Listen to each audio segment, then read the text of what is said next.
Good morning, good afternoon, whatever time you're watching this, thank you so much for coming back. We've got another video. Today I'm going to be telling you 6 tips and tricks that I wish I'd known when I started out in property. So let's jump straight in. Number 1 is to network and get yourself a good circle around you. So what do I mean by that? Now, a circle is basically the people you're closest to. So let's think, if you're close to, I don't know, 5 people who they don't work hard, they're lazy, they don't want to get anywhere in life, they've got no goals, then you're going to become the average of those 5 people. So you want to make sure that your circle that you've got around you is a very good circle. You want a circle that's driven, motivated, they've got big goals, and everyone can just push themselves and push each other, which is great. And in terms of networking, that's pretty much how you meet your circle. I know that the people that I'm very close with now, the people that are in my circle, I've actually met them through networking and through property events. So networking is massively important to keep you in that environment of success and being driven, and just to meet people that you want in your circle.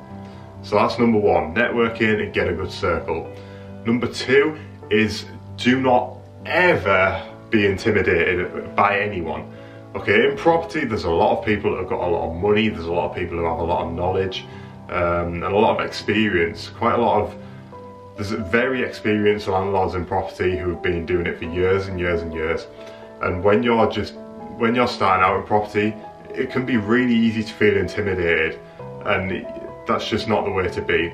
If you go in there from a point of you want to help them as much as you can, even though you don't have much knowledge, you just want to help them, you want to learn from them if possible, that's the best way to go at it. If you go in trying to pretend that you know everything and you this and that, then people aren't going to want to talk to you. But if you go in there from a point of you are there to help people and you are there to learn from people, people will gravitate towards you and they will help you. Property is a people's game, and you'll find very quickly that people are helpful and people really do help you out. So just go to the networking events, get your circle and ask them questions. Just fill your brain with knowledge and use people to get that knowledge, okay? Number 3, this one is, it can be difficult to pull off if you're aiming for someone that's very, very busy. Invite people for drinks, invite people for coffee.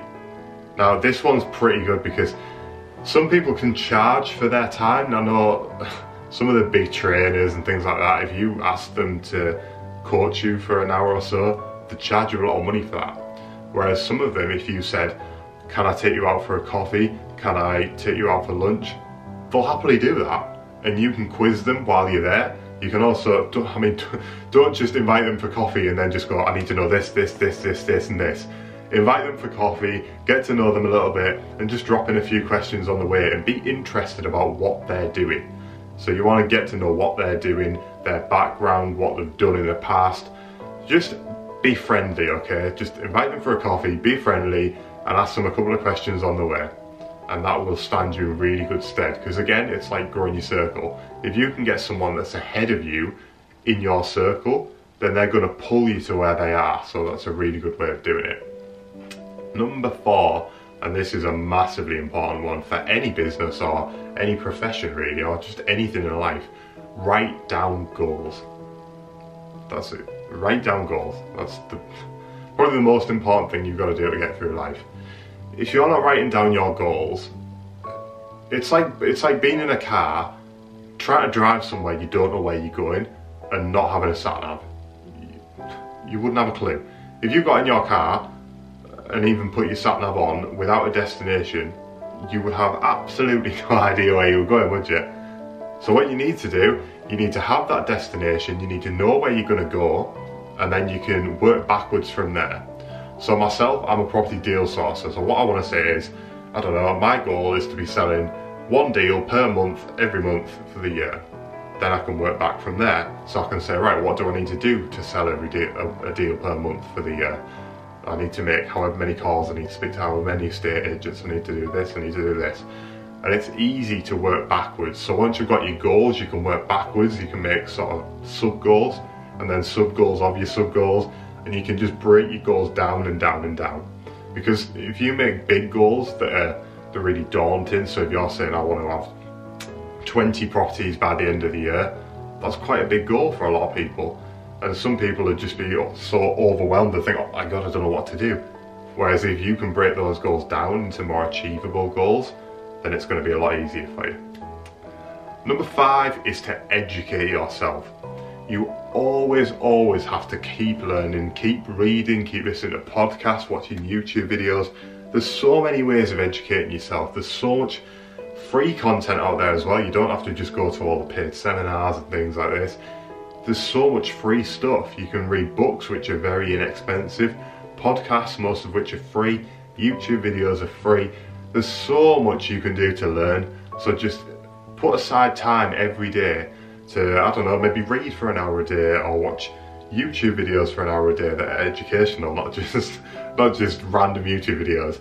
Just put that time aside and make sure you're always expanding your knowledge. The last one, and I mean, if you can't do this, you're probably not going to get anywhere. You have to do whatever it takes. You can't just be lazy. You can't just expect it to come to you. You have to do absolutely anything that you need to do to get that success.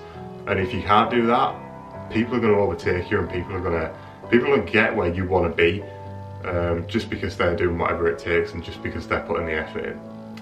So let's recap then. We've got network in a circle, you've got don't be intimidated, use the coffee tricks, invite people out for coffee, write down your goals daily or even weekly if you can't do it daily, educate yourself and do absolutely whatever it takes. If you do those 6 things, you're going to stand yourself in very good stead moving forward, and you're going to have a very good future in property.